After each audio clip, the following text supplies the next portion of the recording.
오늘 하나님께서 주시는 말씀은 여호수아 22장입니다. 봉독은 21절부터 29절까지 하겠습니다. 하나님의 말씀을 함께 보겠습니다. 르우벤 자손과 갓 자손과 므낫세 반 지파가 이스라엘 천천의 수령들에게 대답하여 이르되 전능자 하나님 여호와 전능하신 자 하나님 여호와께서 하시나니 이스라엘도 장차 알리라. 이 일이 만일 여호와를 거역함이거나 범죄함이거든 주께서는 오늘 우리를 구원하지 마시옵소서. 우리가 제단을 쌓은 것이 돌이켜 여호와를 따르지 아니하려 함이거나 또는 그 위에 번제나 소제를 드리려 함이거나 또는 화목 제물을 드리려 함이거든 여호와는 친히 벌하시옵소서. 우리가 목적이 있어서 주의하고 이같이 하였노라 고 생각하기를 후일에 너희의 자손들이 우리 자손에게 말하여 이르기를 너희가 이스라엘 하나님 여호와와 무슨 상관이 있느냐. 너희 르우벤 자손 갓 자손아 여호와께서 우리와 너희 사이에 요단으로 경계를 삼으셨나니 너희는 여호와께 받을 분깃이 없느니라 하여 너희의 자손이 우리 자손에게 여호와 경외하기를 그치게 할까 하여 우리가 말하기를 우리가 이제 한 제단 쌓기를 준비하자 하였노니 이는 번제를 위함도 아니요 다른 제사를 위함도 아니라 우리가 여호와 앞에서 우리의 번제와 우리의 다른 제사와 우리의 화목제로 섬기는 것을 우리와 너희 사이와 우리 후대 사이의 증거가 되게 할 뿐으로서 너희 자손들이 후일에 우리 자손들에게 이르기를 너희는 여호와께 받을 분깃이 없다 하지 못하게 하려 함이라. 우리가 말하였거니와 만일 그들이 후일에 우리에게 우리 후대에게 이같이 말하면 우리가 말하기를 우리 조상이 지은 여호와의 제단은 모형을 보라. 이는 번제를 위한 것도 아니요 다른 제사를 위한 것도 아니라 오직 우리와 너희 사이에 증거만 되게 할 뿐이라. 우리가 번제나 소제나 다른 제사를 위하여 하나님의 여호와의 성막 앞에 있는 제단 외에 제단을 쌓음으로 여호와를 거역하고 오늘 하나님을 따르는 데서 돌아서려는 것이 결단코 아니라 하니라. 하나님의 말씀입니다. 세상에서 가장 큰 그림이 무엇인 줄 아시나요? 바로 프랑스에 있는 판테옹이라는 그림인데요. 제1차 세계대전에 참가했던 전쟁의 영웅들 6천 명의 얼굴과 그 전쟁에 참전했던 나라들의 대통령 16명이 그려져 있는 대작인데요. 그런데 이 거대한 그림은 혼자 그린 그림이 아닙니다. 총 103명의 화가가 동원되어서 4년 동안 하루도 쉬지 않고 릴레이로 그려진 그림입니다. 걸작품은 이렇게 함께 만들어져 가는 것입니다. 하나님의 위대한 일도 마찬가지라고 생각합니다. 베드로는 요한과 함께 만들어졌던 걸작품의 인생이었고요.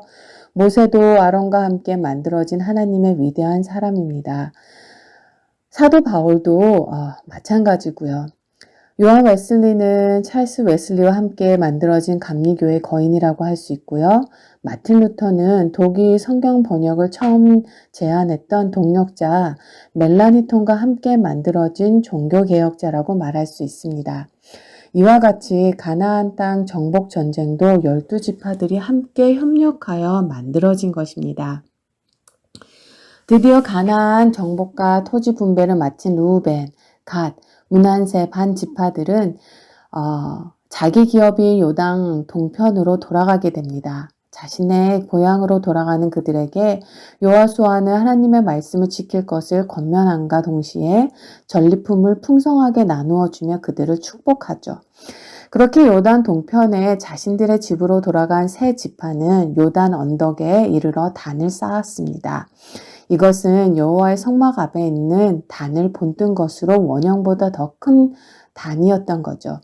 우리가 잘 생각해보면 정복 역사 초기에 이스라엘 자손은 길갈에 12돌을 세우고 요단강을 건넌 것을 기념했던 것을 기억하실 거예요. 그와 같이 그들은 지금 다시금 요단강을 건너면서 그동안 하나님의 도우심과 요단 서편에 남은 동족들을 기억하며 기념 제단을 세우기를 원했던 것 같습니다. 그런데 이 일은 요단 서편 지파들로 오해를 샀던 거죠. 하나님의 제단이 있었음에도 불구하고 또 다른 단을 쌓는다는 것은 우상 숭배나 다름없었기 때문이죠. 이렇게 은원 없이 이루어진 이 일은 이스라엘 공동체의 혼란을 불러왔고 공동체 안에 심각한 갈등을 일으켰던 거죠. 그리고 그 오해가 큰 전쟁을 불러올 수 있었던 것을 오늘 우리는 본문에서 볼 수 있습니다. 12절에 보면요. 전쟁에 시달린 사람들은 단을 쌓은 요당 동편의 세 지파들을 대항해 싸우러 나가자라고 합니다. 살아계신 하나님이 거룩하심에 대해서 진리의 영역에 관한 한 어떠한 타협도 용납돼서는 안 된다는 것입니다. 그런데요. 싸우자고 나가는 그들에게 사랑의 권면이 있었어요. 저에게 19절이 참 큰 은혜로 다가왔습니다. 19절에 보면요.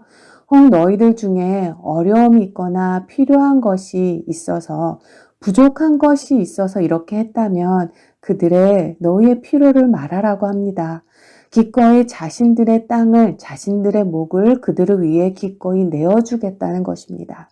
그러니 하나님 안에 함께 거하자는 것입니다. 저는 이 말이요. 요단 세 지파들의 평생 잊지 못할 큰 위로와 힘을 얻을 수 있지 않았을까 싶습니다. 우리 가운데도요. 하늘에서 오는 이런 지혜와 마음과 헤아림이 있기를 소망합니다. 그리고 요단 서편 지파들의 분노를 들은 요단 동편의 지파의 지도자들은 자신들이 쌓은 단은 하나님에 대한 경배를 후대에 교훈하기 위해 세운 증거의 단이라고 말합니다. 즉 제단이 아니라 기념비라는 거죠. 이렇게 요단 동편 세 지파들이 단을 쌓은 것은 당대만을 위함이 아니었습니다. 그들은 오랜 세월이 흐른 후 요단 서편의 후손들과 요단 동편 자신의 후손들이 서로 갈리게 될 것을 염려했습니다. 후일에 자신들의 후손들이 당신들은 하나님과 상관이 없는 사람이라는 말을 듣게 된다면 이는 민족 최대의 위기였기 때문이죠. 어쩔 수 없는 많은 이방인과 접촉하며 살아야 하는 환경 속에서 자신들의 자녀들이 다른 신을 섬기거나 하나님을 떠나 폐역하는 것을 막기 위한 자녀들을 위한 최선의 방책이라고 여겼던 것입니다. 그래서 따라서 요단 강가에 큰 단을 쌓아두므로 그 후손들이 조상 대대로 강서편의 이스라엘과 함께 하나의 하나님의 백성임을 입증고자 했다는 것입니다. 그렇게 그들은요, 큰 오해 앞에서 마음속 자신들의 본심을 나눔으로 자칫하면 전쟁으로 치달을 수 있었던 상황을 잘 수습할 수 있었습니다. 그리고 하나님은 그들에게 쉼을 주시죠. 요즘 현대인들은 감정의 상처를 많이 받으면서 살아요. 요즘은 손절의 시대라고 하죠.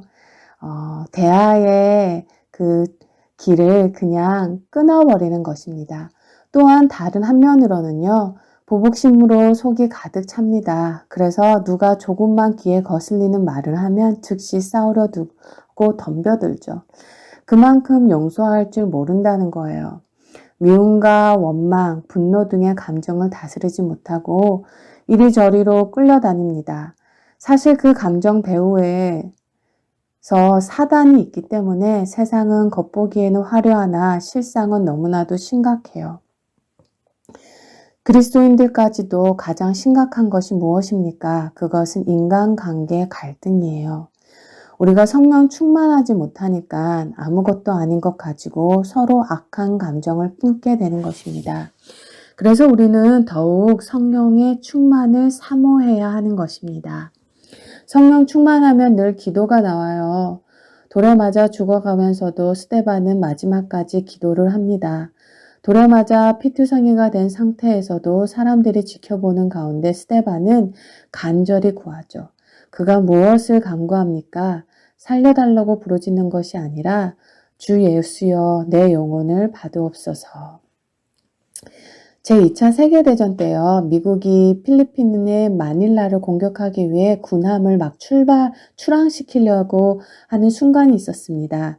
이때요. 한 해군의 옷이 바다에 떨어졌고요. 그 해군은 자신을 말리는 상관의 명령을 들은 채도 하지 않고 바다에 뛰어들어 옷을 건져냈습니다.